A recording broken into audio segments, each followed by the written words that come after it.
Okay, welcome back everyone to the Fractional Calculus seminar series, focus session on complex and hypercomplex analysis. Today's speaker is Milton Ferreira. Milton dos Santos Ferreira holds a PhD in mathematics from the University of Aveiro 2008, where his doctoral research focused on continuous wavelet transforms on the sphere. His scientific interests include gyro groups and gyroharmonic analysis, quaternionic, Clifford and octonionic analysis, fractional Laplace and Dirac operators, fractional calculus, and time-fractional differential equations. In these areas, he has authored more than 40 peer-reviewed journal articles. And today, it is our pleasure to have a talk from him on the time-fractional Borel-Pompeiu formula and the related hypercomplex fractional operator calculus. Thank you. The floor is yours. Okay, thank you, Arran. Thank you, Pavan, for your kind invitation. Good afternoon, everyone. So today I will talk about this topic. I try to give an overview of the topic, not so much dense, but to give clear ideas about the topic and the usefulness of the topic. This was a joint work with my colleagues from University of Aveiro, Nelson Vieira and Manuela Rodrigues. And we will show how Clifford analysis techniques can be extended to the time-fractional setting and how this leads to new integral formulas and operator constructions. So, for the outline of the talk, I will start discussing brief time-fractional diffusion equations, then a little bit about the heat operator, and motivate why to make a factorization of the heat operator. Then we will need tools from Clifford algebra. So I will present basics on Clifford algebra, then introduce the parabolic Dirac operator, and in the end, I will present some main results that we have obtained. So, everyone is familiar with time-fractional diffusion equations. So they generalize the classicality equation by introducing memory effects in time, which means that the evolution of the system depends not only on the present state, but also on the history. So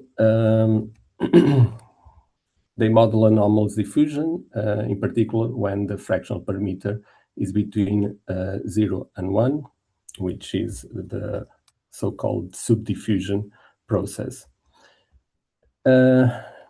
These equations are useful for modeling anomalous diffusion, special and importantly, in non-Markovian diffusion process, materials with memory, or also probability theory and jump process. I put here a small list of people that worked with time-fractional diffusion equations in the one-dimensional case and also in the multidimensional case. One of the first was Weiss in the 80s, then followed by Manardi, Gorenflo, Luchko, Panini, and many others. So I apologize for not putting everyone in the list, but the list is rather long. Also, there is interest in the multidimensional case. Several others also contribute to the multidimensional case. And in our case, we are also interested in the multidimensional case because we want to apply Clifford algebras, and they are a generalization of complex algebra, complex analysis. So we want the multidimensional case also. Okay, now to be more precise in mathematics, so the classical diffusion model is given by the heat equation. So we have a first order operator, a derivative in time, and a second order Laplace operator, that is the Laplacian in space. And to incorporate these memory effects that we want, we replace the time derivative by a fractional derivative of order beta. Here we put beta between 0 and 2 because you can interpolate in this interval the equation. So what we will obtain is that when the parameter beta is between 0 and 1, we have the so-called subdiffusion process. Beta equals 1, we have classical diffusion. And when beta is between 1 and 2, we have a diffusion wave behavior of the process. So in this talk, we are interested in the Caputo fractional derivative. Here for any order beta, positive beta, we can introduce as this convolution integral, where inside we have a kernel and the m derivative of the function. So it incorporates memory effects because of the convolution integral. In the specific case of the Caputo derivative, it will annihilate constants and also low-degree polynomials because we have the derivative inside. So for low-degree polynomials of order m, the Caputo derivative will give 0. Importantly, the Caputo fractional derivative is that it incorporates, as initial conditions, it incorporates integer order derivatives. So it is useful for applications. That's why it was also introduced in the literature and very used in the literature. But we have to pay attention that when we try to make the limit for an integer m, in this case, when we approach the parameter from below, the fractional derivative coincides with the m time derivative of the function. But when you approach the limit from above, we have an extra term, as you can see on this formula on the bottom right. That is the derivative, the m times derivative of the function in the starting point A. This means that the Caputo fractional derivative may have jumps, so it's not interpolate all the reals, let's say like this. But of course, if the m times derivative of the function in the point A equals 0, then we interpolate all derivatives.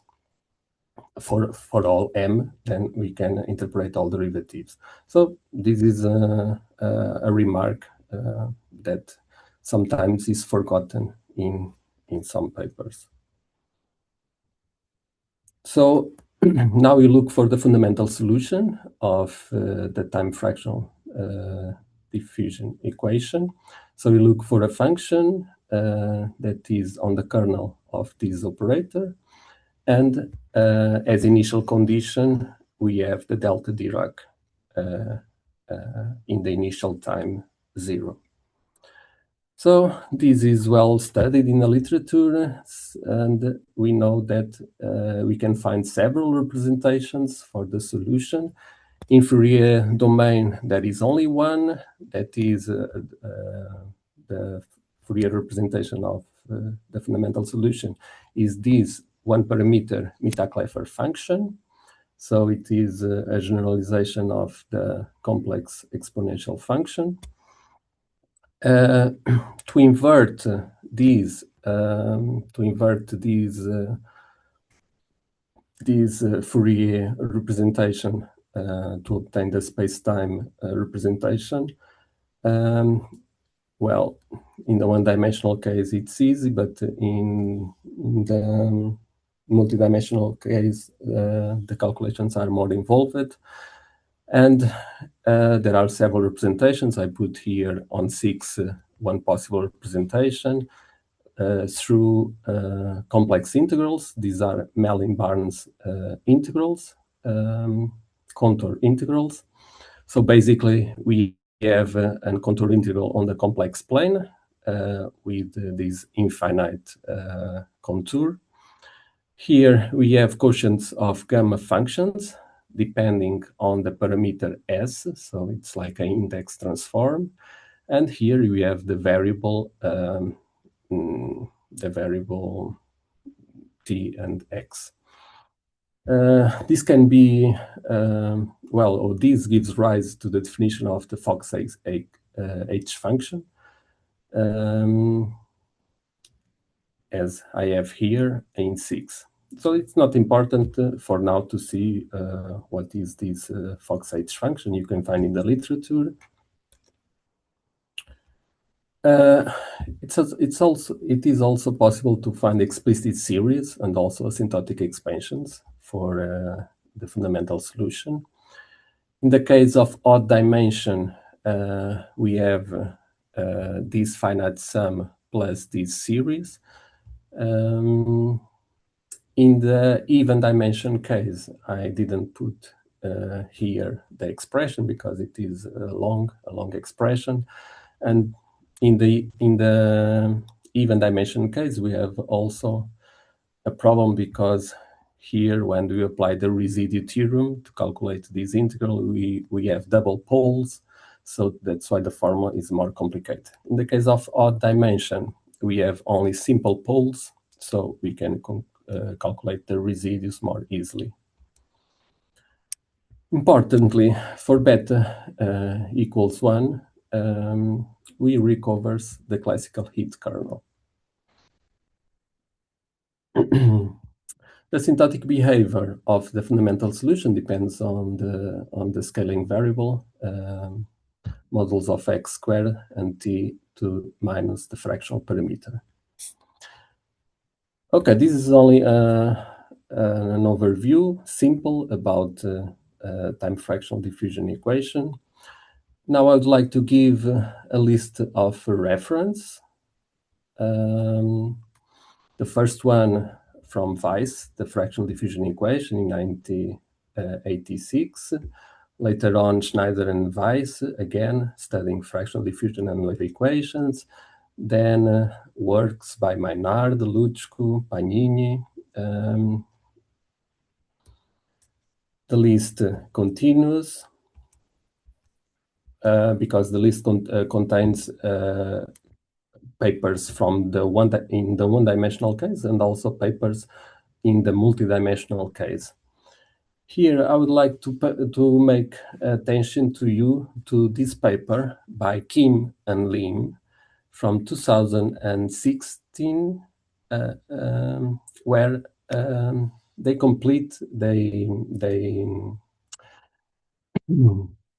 they obtained asymptotic behaviors of fundamental solutions to fractional diffusion equations in a very general setting. So it is a very important paper for people that want to study fractional diffusion wave equations. Also, we use this paper to obtain some of our asymptotic results that I will show later. Also, we have this paper by Luchko, where he studies properties of the fundamental solution in the multidimensional space and time fractional diffusion wave equation. Also, our paper from 2017, where we studied fundamental solutions for time fractional diffusion wave and parabolic Dirac operators. Okay, let's move to the second part, where we discuss a little bit about the heat operator.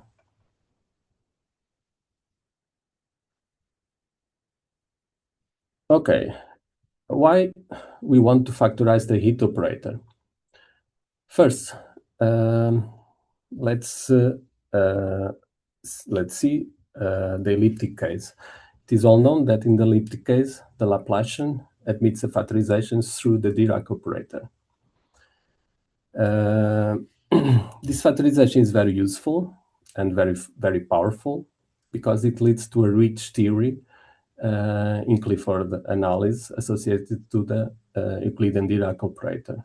So it is a linearization of the second order operator. So we can obtain from the factorization and the theory of the Dirac operator new Cauchy-type integral formulas, Borel-Pompeiu representations, Hodge compositions of LP spaces. So, and this is somehow something very important for us, because we want to approach some boundary value problems. And also these tools, Cauchy-type integral formulas, Borel-Pompeiu representations, Hodge compositions, are well known in the literature, and starting from the complex plane.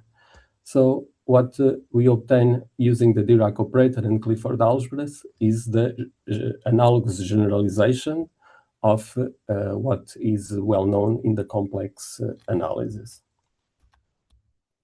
So the key questions for us is, can the heat operator be factorized in a similar way as in the elliptic case? Well, the heat operator is this operator. We have one derivative in time and the second order operator, that is the Laplace operator. And it is no longer an elliptic operator, it is a parabolic operator, due to the presence of, as I already said, time derivative in first order and Laplacian of second order. So a direct factorization using only special operators or only the Dirac operator is not possible. So what we can do? We have to enlarge the algebraic framework of Clifford analysis to include time on the same footing as space. So this is our problem that we need to address in order to be able to work with time in the same tool, in the same operator with the Dirac operator. So now we come to the third part. We need some structure to work. And this structure is the Clifford algebra. Okay, it is a very powerful algebraic tool, very used, and I will try to motivate to you to Clifford algebras. So we start to consider an orthonormal basis of the vectorial space Rn. Then the real Clifford algebra, CL with the signature 0n, is the associative algebra generated by these basis elements, such that we impose this condition. X square, and x square is x times x. So we are trying to introduce a multiplication in this algebra, but imposing such constraint. So x times x, which is x squared, must be minus the norm of x squared. Well, if you see these for the first time, you may look strange, this condition. But if you think in complex analysis, what we have in complex analysis? Well, in complex analysis, we have a complex number that has a real part plus an imaginary part. So it is not a vector, like we are trying to introduce here in the vectorial space Rn. It's more like a paravector, so it has a real part plus something that is imaginary, but also we can call a vector part. And in complex analysis, we have also the well-known equation Z times conjugate Z equals the modulus of Z squared. So it's not strange, this condition. We are trying to generalize or trying to obtain an algebra for the vectorial space Rn in the same spirit as the complex algebra is an algebra for this vectorial space R2. Okay. If you introduce the conjugate, but I'm not talking about conjugate, in the vector case, the conjugate of an element of a vector x is minus x. So you see, it's exactly the same condition that we have in complex analysis. And what you can do with this condition? This condition will guarantee that the Clifford product will encode the Euclidean inner product on Rn. And we put here the computations that you can see how these can be obtained. So if you square x plus y, you obtain this expression here on the right. If you use the condition 10, you can rewrite in this way. Because again of the condition 10, then it immediately, we obtain immediately that this identity must be true. So the product x times y plus y times x must be minus 2 inner product, real inner product between x and y. And consequently, if you think x is a vector ei and y is a vector ej, then you have immediately these multiplication rules. So ei ej plus ej ei must be minus 2 delta Kronecker ij. So what this means in practice? In practice, this means that if I have the same element, ei squared is always minus 1. So this encodes the Euclidean norm. Moreover, when you have two different basis elements and you multiply ei ej, this equals minus ej ei. And this reflects orthogonality and also reflects non-commutativity of the algebra. So the Clifford product is in general non-commutative.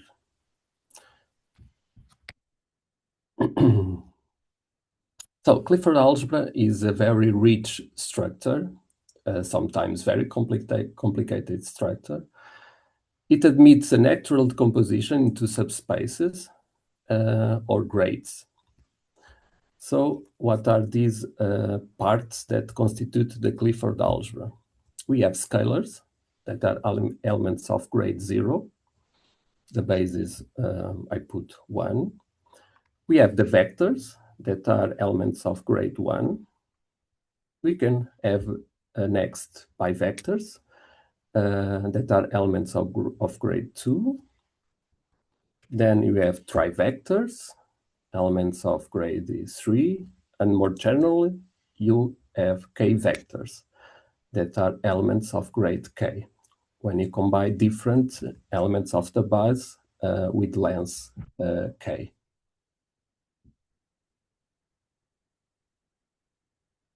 Okay, these scalars, vectors, bivectors, k-vectors have also a geometric interpretation. I don't want to enter into many details, but I can tell you that bivectors, for instance, can have the geometric interpretation that is they define an oriented plane. You have two orthogonal directions, and if you pose this multiplication EI, EJ, it gives an orientation to the plane. If you reverse this multiplication EJ, EI, you know that is equals minus EI, EJ, so you reverse orientation. So you have oriented objects. Trivectors will model oriented volumes, for instance. K-vectors in general are oriented blades. So if you make a linear combination with real coefficients of all these great elements, you obtain what is called a multivector. So the dimension of this Clifford algebra is 2 to the power n. So you may imagine that it is very large algebra when n increase. The Clifford product will mix grades, but preserves the structure of grades. So the grading provides a natural algebraic structure and then a nice way of understanding this multivector structure of the Clifford algebra. Now, the Clifford product. The Clifford product of two vectors. It would compose in two parts, a real part and a bivector part. The real part is also called the symmetric part or the scalar part of this product. And the second part, which is called the wedge part or the antisymmetric part or the bivector part. Just to give you an example, in n equals 2, when you multiply two vectors, and the vectors now written in the basis, and you introduce the multiplication, you use the multiplication rules of the Clifford algebra, you see that you have always minus the inner product plus something that is antisymmetric and bivector part. So the Clifford product, here defined for only for vectors, then is extended to the whole Clifford algebra, to all the multivector elements by linearity. And we see that the Clifford product combines inner product and exterior product. That's why it's a very powerful tool, Clifford algebra.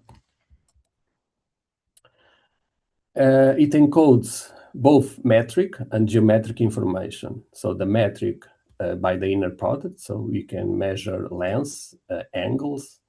Geometric information is given by the exterior product. So some basics of Clifford analysis. What is a Clifford valued function? Is a function that is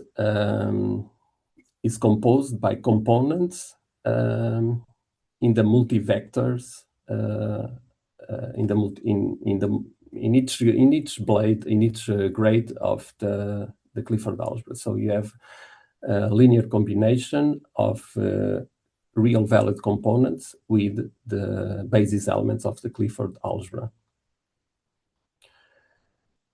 The Dirac operator is a first order differential operator that you multiply the partial derivatives by each direction. So it's, you may say at first time, this is a gradient operator. Yes, but it depends on which functions you apply the Dirac operator. If you apply the Dirac operator to a real valid function, it's a gradient operator. If you apply the Dirac operator to a vector function, so a function that is only composed by components in the vector, in the basis of the vectors, then by the Clifford product, the Dirac operator, you'll compose in two parts, a real part and a bivector part. And then you have the general case when you apply the Dirac operator to a Clifford valid function. Then it is a linear combination of many things. Important in Clifford analysis is the study of the null solutions of the Dirac operator, so what are called the monogenic functions. Because we are dealing with basis vectors and the vectors don't commute, we can apply the Dirac operator on the left to a Clifford valued function or on the right. And it may give, and in general gives, different results because here of the combination of the basis elements that we have to produce. So we talk about left monogenic functions when the operator is multiplied on the left and the result is the function is on the kernel of this operator. We talk about right monogenic functions when it is on the kernel of this operator, but the operator is multiplied on the right. So these are generalizations of holomorphic functions to higher dimensions. So in the complex case, we have the Cauchy-Riemann operator and its conjugate. And we study holomorphic functions or analytic functions. Here, the generalization are also analytic functions or called monogenic functions. Similarly, as in the complex case, we have the factorization of the Laplace operator, as already mentioned, and now it is clear here what I mean by this factorization. The kernel of the Dirac operator plays the role of analytic functions, and it leads to Cauchy-type integral formulas and also integral representations.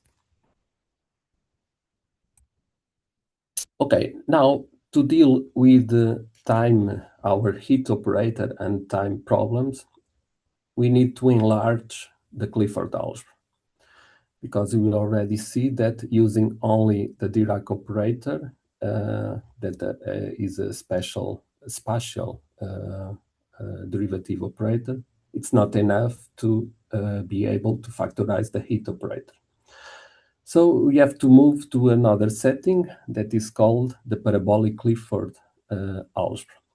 And this is obtained by extending the Clifford algebra, CL0n, to a larger Clifford algebra, and now with signature 1 and n+1. This means that we will add one extra basis element in space, and now introduce an element with signature, positive signature, that is a time vector. So we will work in a Minkowski space R1 n+1. That is the Minkowski space that will give rise to this Clifford algebra. So here I put the elements En+1, the element that I will add to the space variables, and E+, the element that I'm heading for the time axis. Then we make these linear combinations of these two new elements and produce these two elements, F and F dagger, which have different properties. They are nilpotent elements. This means that the square gives 0. This is obviously true because we are making these linear combinations, so we are going to the diagonal of between these two directions. So the F and F dagger lie on the null cone of the Minkowski space. So, and if they lie on the null cone, the square must be 0. These elements F and F dagger anti-commute with the spatial basis vectors because they are constructed with some elements from the basis. And we have this different property here, that is this sum here gives 1. It is also known that this FF dagger constitutes the width basis. Here it's a real with basis. But if you work in complex Clifford algebras, so that means the scalars are complex numbers, then you need to work with basis, because you can produce immediately many nilpotent elements, because you have the complex unity, and it's very easy to produce such elements. So the importance of these elements is that they will encode the time direction. One of them will encode the time direction. And time is algebraically separated from space, but inside the same Clifford structure. So we have a Clifford structure that accommodates space and time. And this allows for the construction of first-order operators in space-time, as I will show next. So this leads to the introduction of the parabolic Dirac operator. So the parabolic Dirac operator is composed by 3 parts. We have the Dirac operator for space variables. Then we have derivative in time in the F component. And we had the F dagger component because it is needed, because also it is part of the basis of the vectorial space of the Minkowski vectorial space.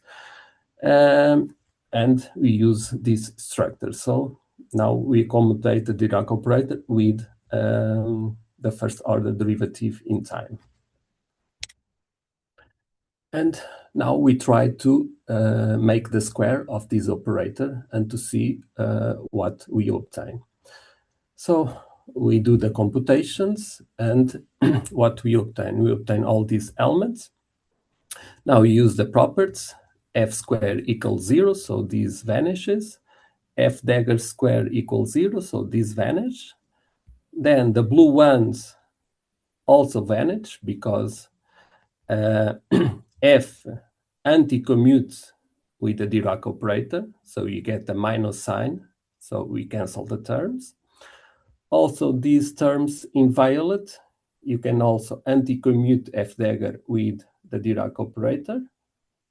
Don't forget the Dirac operator is composed by base elements, derivatives multiplied by base elements. So you cancel also these 2 terms. So in the end, you get minus Laplace, because the square equals minus Laplace. And the time derivative is the derivative in time is multiplied by this element, but this element gives 1. So is in that way that you obtain a factorization of the heat operator through this parabolic Dirac operator. So now we have a first-order factorization of the heat operator, and parabolic problems can be studied via Dirac-type operators. There is let me talk a relation with the Lévy-Leblond operator. So first, some interpretation of this operator.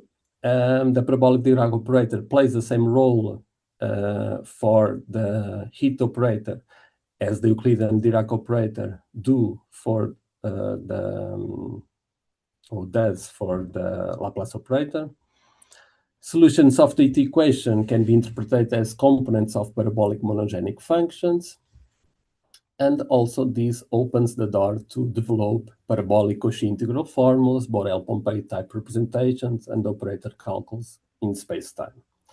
That's what we did in our research.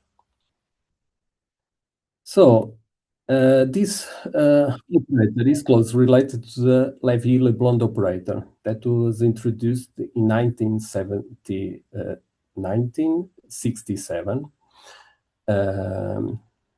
by Lévy-Leblond to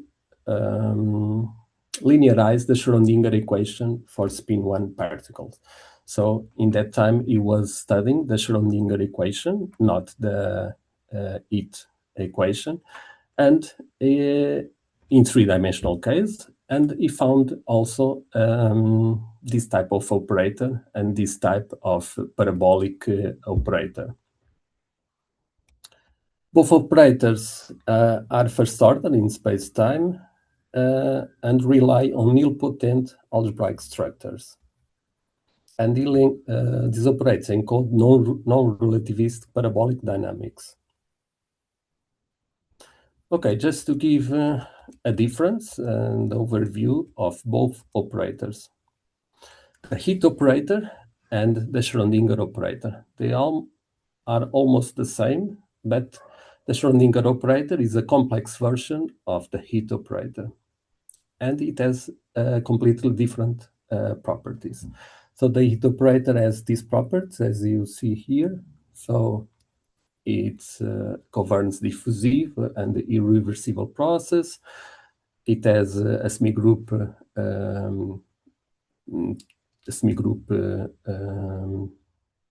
behind, so it generates a contractive SMI group.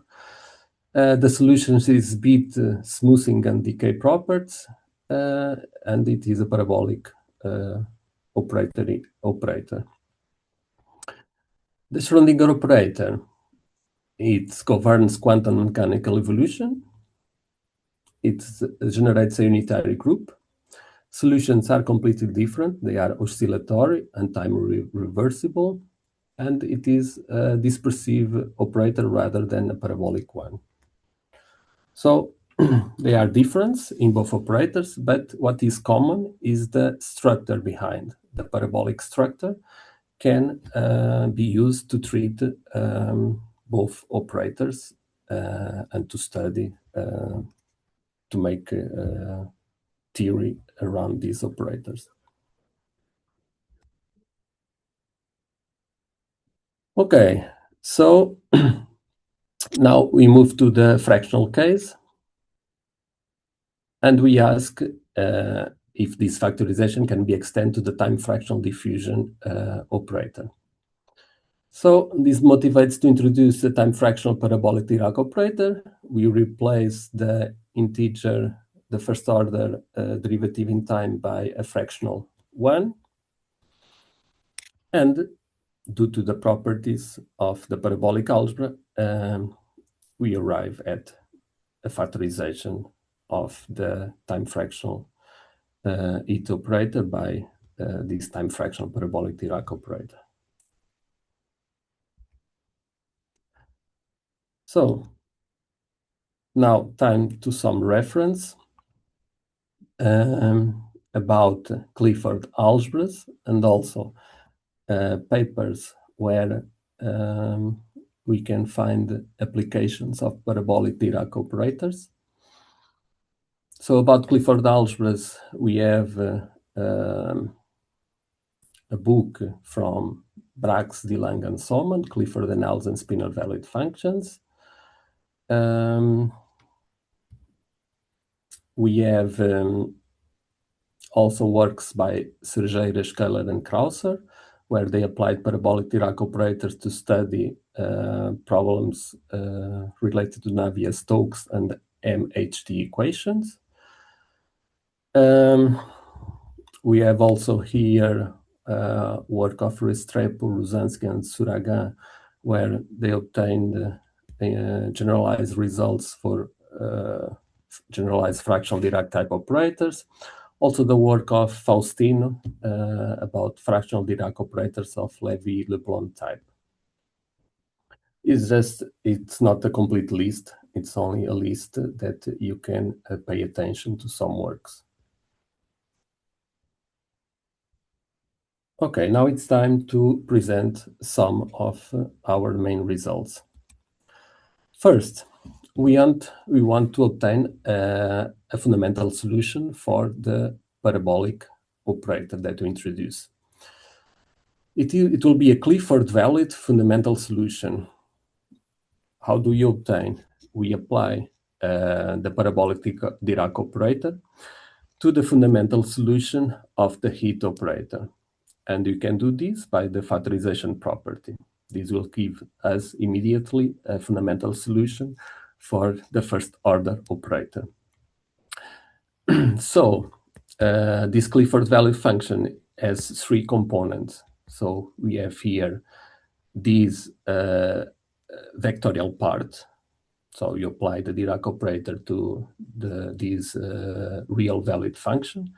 Then you have the F component, that is the fractional derivative applied to this fundamental solution, real valued.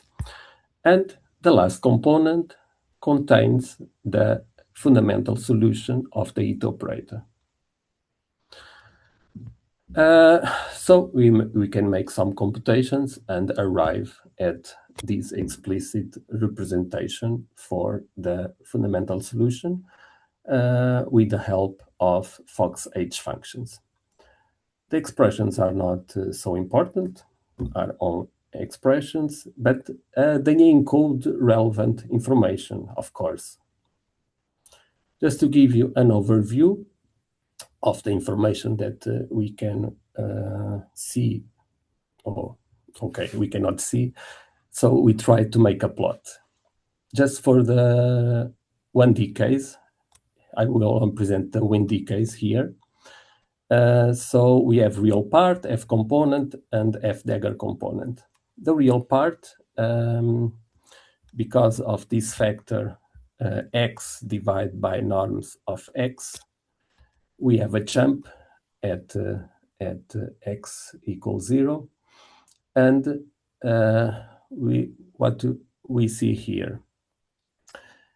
We see the evolution for different betas. In the first line, we have betas between 0 and 1. And in the second line, we have betas from 1 and 1.7. So in the interval from 1 to 2. Then you have also the evolution from two different times. These are the times that we compute. So you see the real part here is you apply the Dirac operator. In this case, is only one derivative of the fundamental solution of the it operator. So you still see the diffusion, okay? You see the subdiffusion process here. And what you have here is the jump here. That you have only in the case when beta is, when beta less than 1. You see that when beta equals 1, you have no jump. So beta equals 1, you have no jump. Then beta greater than 1, you obtain again jump. And here you see also diffusion wave process here.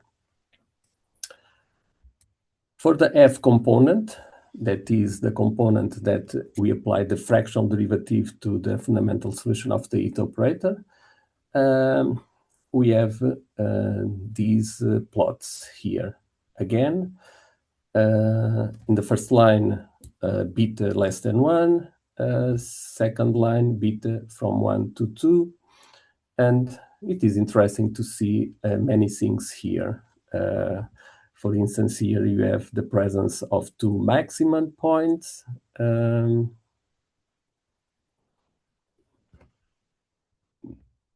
You see in the wave case, you see the appearance of many maxima and minima points. So you see how you can get an idea how the process is evolving. The last case here, the F dagger component is the fundamental solution of the it operator. So here, what we can see is really the subdiffusion process of the it operator in the first line and diffusion wave behavior in the second line. So you see here in the subdiffusion, you see the tails that are different from the complex, the integer case here, the Gaussian, right? So here we have always the integer case to make a comparison. So diffusion, complex case, and no, not complex, the classical case of diffusion, and then the diffusion wave behavior. Okay. Then what we studied? We studied the integrability, LP integrability of our fundamental solution. We used the results by Kim and Lin, the paper that I mentioned, and we provide in this theorem the complete LP integrability in space and time. Of course, we can also, by the estimates that we have in the paper, we can also produce only LP integrability in space or also LP integrability in time. But here we start the complete LP integrability. And you see that this integrability depends on the dimension. So if n equals 1, n equals 2, or we have in these three cases, we have different asymptotic behaviors. Is that what I want to say? Also, we see that when the dimension is becoming larger, the small p we obtain. So this is more or less a phenomenon that we have in similar integral operators. Also, you see that all these depends also on the fractional parameter beta. So this relation seems a little bit complicated. Okay, now, important tools. We want to develop a time-fractional Stokes theorem. So consider a cylindrical space-time domain. So a domain that is composed by omega domain in space times, and you make Cartesian product with an interval 0t. Here I put some image that you can take into account to see what I want to say. But the omega domain that I want to work in my problems and also in my theory, it's not like this. So I want a smooth domain. Here it's not a smooth domain, but the theory of Clifford analysis can be enlarged or extended to domains with Lyapunov singular, Lyapunov surface, boundary surface, or also to fractal boundaries. So you can, the results are not only for smooth domains. But in this case, omega must be a smooth domain.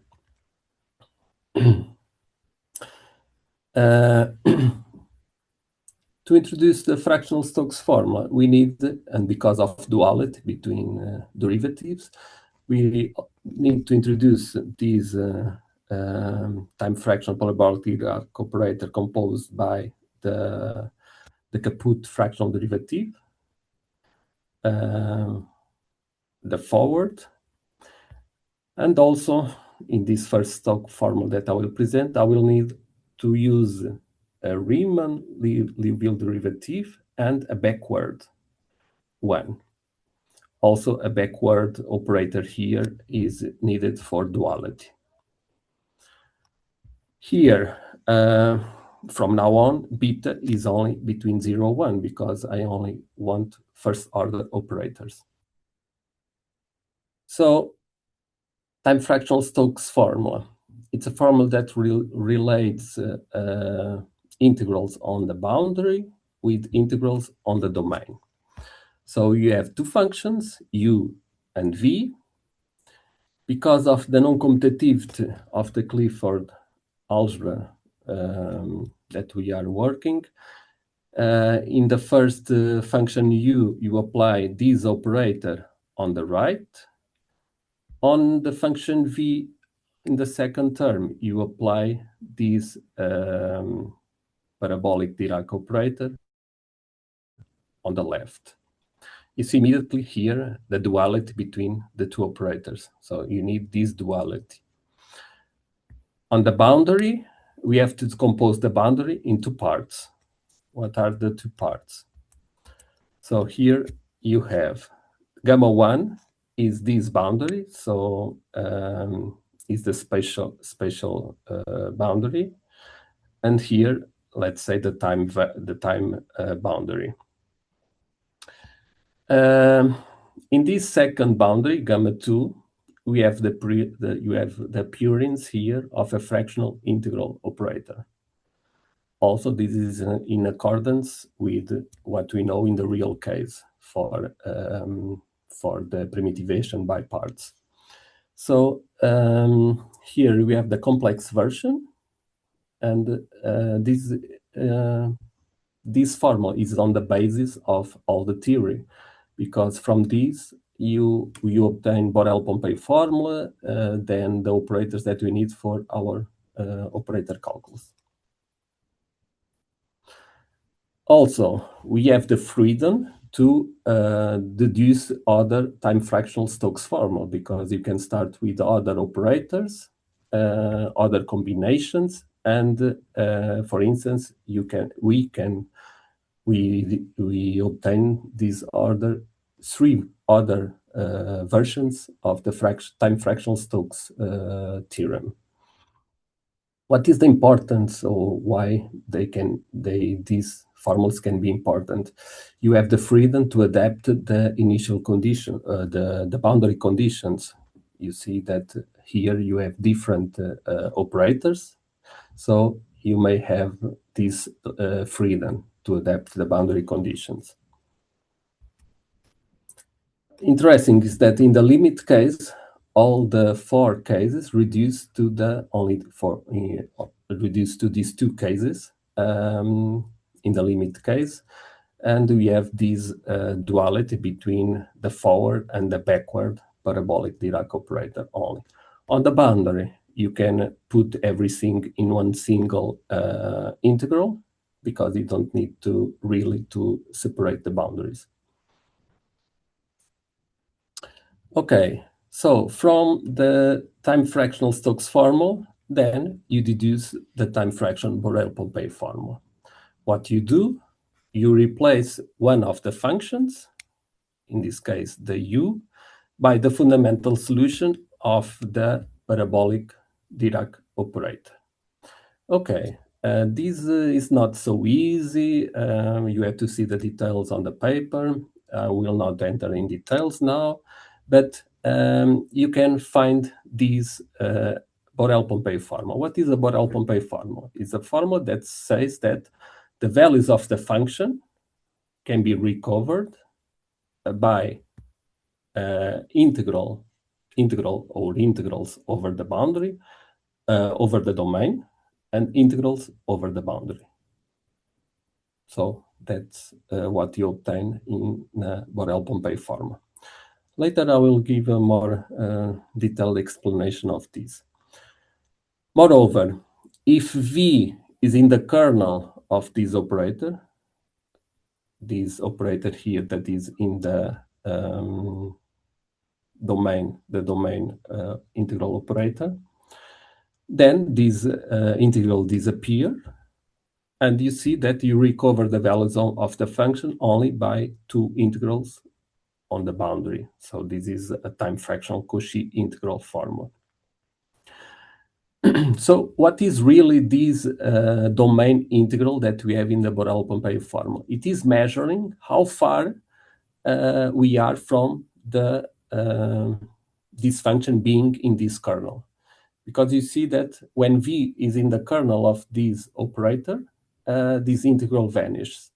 So in a sense, this is what this integral means. Okay, this is rather complicated, so I want to give you the ideas where you can find this. So the Borel-Pompeiu formula already exists in the complex case. So what it is? It says that for a complex valued function on a domain, we can recover the values of functions from two integrals. One over the boundary, that everyone see that is the Cauchy integral operator, and an integral over the domain. And here it appears the d-bar operator. So what this means? The boundary term is the Cauchy integral. The domain term measures deviation from holomorphicity. Because here I'm not saying that f is holomorphic. F is a complex function, a C1 complex function. If the function is holomorphic, then we recover the Cauchy integral formula.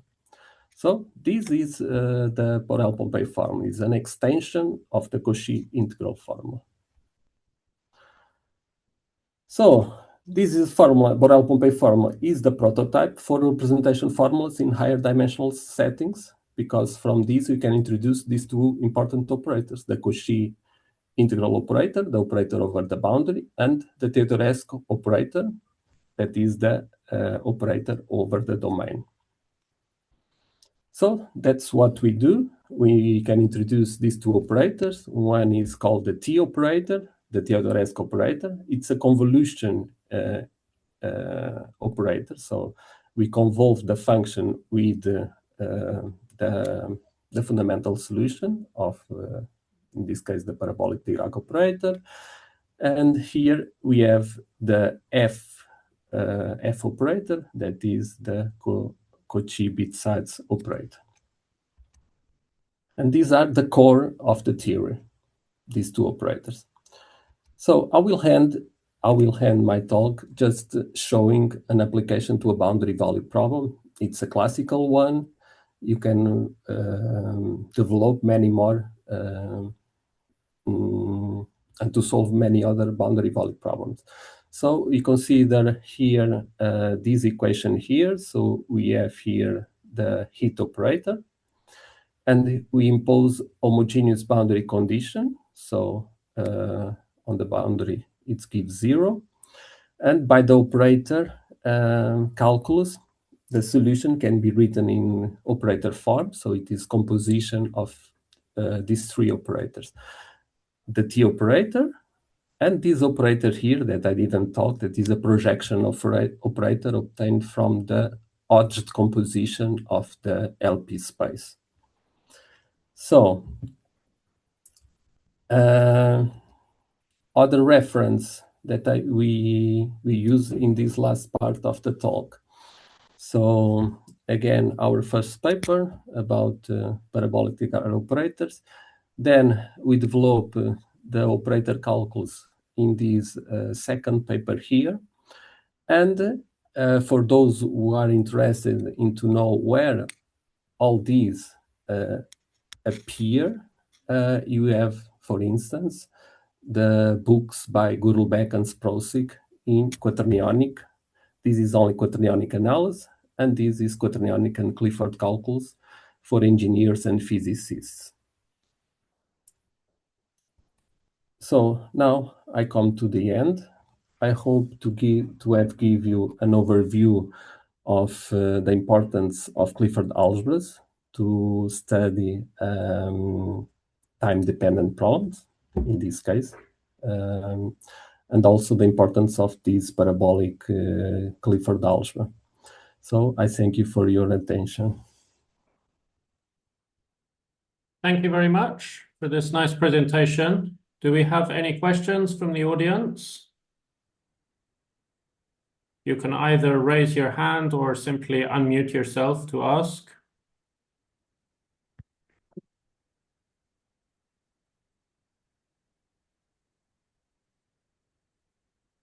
I have a small question. Sorry if it's something that you mentioned and I missed it. But these parabolic Dirac operators, is it something new that you invented, or does it exist in older literature as well? Well, I didn't invent the operator, because the first that used the you mentioned it was similar to an older operator, but the maybe the same, or... So Lévy-Leblond was the first that introduce this nilpotent structure, the parabolic structure, to study the Schrödinger equation. And the operator you see is this 19, this operator here, the Schrödinger operator, that is closely related to the it operator.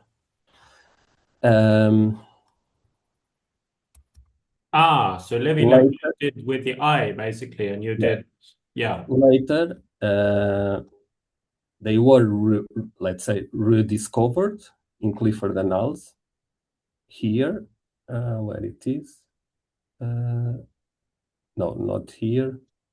Okay, in the reference of Clifford algebras, yes. Sorry. Just to give you the complete picture. Yes, we have here the complete picture.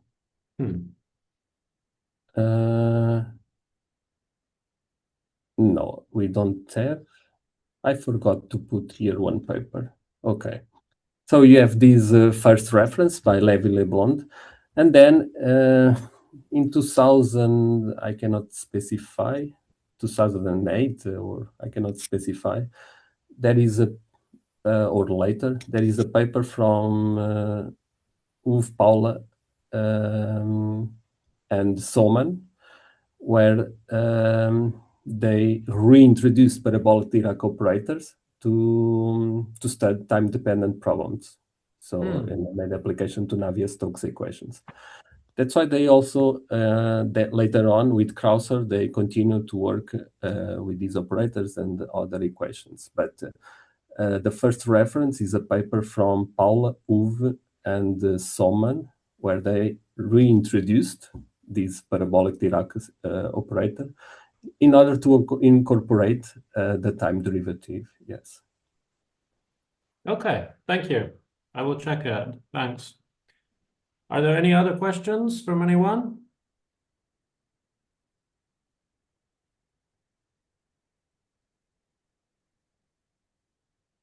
No? If not, then once again, we thank our speaker very much, and we can close the session.